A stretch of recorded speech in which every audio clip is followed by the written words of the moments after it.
യുഎഇയിൽ ആഡംബര വസതിയിൽ മനുഷ്യനെ ആക്രമിക്കുന്ന കടുവയുടെ വീഡിയോ ആണ് സോഷ്യൽ മീഡിയയിൽ വൈറലായിരിക്കുന്നത്. ഒരു വീടിനുള്ളിൽ വളർത്തുമൃഗമായ കടുവ മനുഷ്യനെ പിന്തുടരുന്നതായിട്ടാണ് നാം വീഡിയോയിൽ കാണുന്നത്.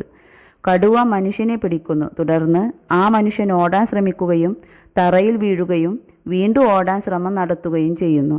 അവസാനം എഴുന്നേറ്റോടുന്ന സമയത്ത് കടുവ ആ മനുഷ്യനെ കീഴടക്കുകയും ചെയ്യുന്നു.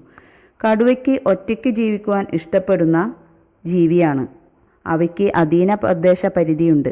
ആൺകടുവയുടെ അധീന പ്രദേശം പെൺകടുവകളെ അപേക്ഷിച്ച് വളരെ വലുതായിരിക്കും. ഇണചേരുന്ന സമയത്ത് മാത്രമാണ് ആൺപെൺ കടുവകളെ ഒരുമിച്ച് കാണുകയുള്ളൂ. ഏകദേശം 2-3 വയസ്സാകുമ്പോൾ കടുവയ്ക്ക് പ്രായപൂർത്തിയാകുന്നു. ഇണ ചേർന്ന് ഏകദേശം 103-110 വരെ ദിവസത്തെ ഗർഭകാലത്തിന് ശേഷം പെൺകടുവ 3-4 കുഞ്ഞുങ്ങൾക്ക് ജന്മം നൽകുന്നു.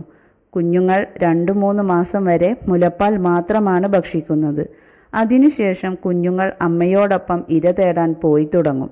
1.5 വയസ്സ് പ്രായമുള്ള കടുവ കുഞ്ഞുങ്ങളെ ഒറ്റ നോട്ടത്തെ മുതിർന്നവയിൽ നിന്നും തിരിച്ചറിയുക വിഷമമാണ്. ഇത്തരത്തിലുള്ള അമ്മയെയും കുഞ്ഞുങ്ങളെയും നമ്മുടെ കാടുകളിൽ കടുവകൾ അച്ഛനും അമ്മയും മക്കളും ബന്ധുക്കളും അടങ്ങിയ കൂട്ടങ്ങളായാണ് ജീവിക്കുന്നതെന്ന് ചിലർ തെറ്റിദ്ധരിക്കുകയുണ്ടായി. യാഥാർത്ഥ്യവുമായി പുലബന്ധം പോലുമില്ലാത്ത ഇത്തരം പ്രചരണങ്ങൾ തെറ്റായ പ്രചരണമാണ്. കടുവ പ്രധാനമായും ഭക്ഷിക്കുന്നത് മാനുകൾ, കാട്ടുപോത്ത്, കാട്ടുപന്നി എന്നീ മൃഗങ്ങളെയാണ്. എന്നാൽ മത്സ്യം മുതൽ മുയൽ, മുള്ളൻപന്നി, കുരങ്ങ് തുടങ്ങി പുള്ളിപ്പുലിയെയും ആനയെയും വരെ കടുവ ഭക്ഷിക്കുന്നതായി രേഖപ്പെടുത്തിയിട്ടുണ്ട്. കടുവ ആഴ്ചയിൽ ഒരു മാനിൻ്റെ വലുപ്പമുള്ള ഇരയെങ്കിലും ഭക്ഷിക്കാറുണ്ട്.